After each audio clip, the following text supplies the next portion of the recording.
From his bunkers in Pyongyang, Kim Jong-un tonight is posing an enormous challenge to two of the world's most powerful leaders.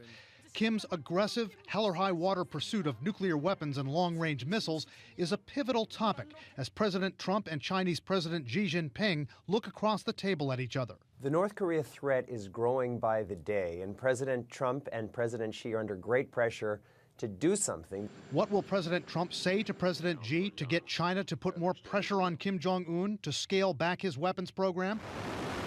A senior White House official says they'll try to get China to exert its massive economic leverage over North Korea. But analysts say Mr. Trump could also threaten to impose so-called secondary sanctions on China if they don't do more to pressure Kim. Secondary sanctions are essentially the use of United States sanctions directly against Chinese companies that are doing business with North Korea.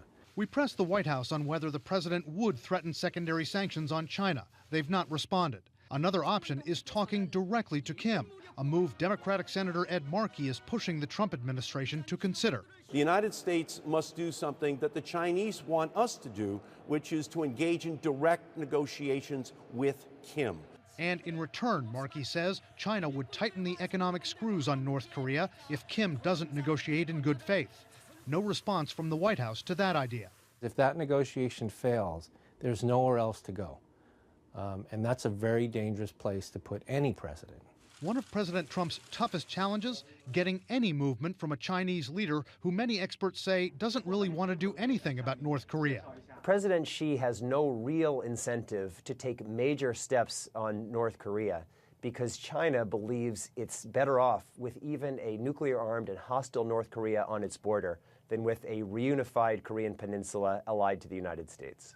President Trump could try to get Xi to speak directly to Kim Jong-un, but those two leaders still haven't met, and analysts say the Chinese don't much like the young dictator next door.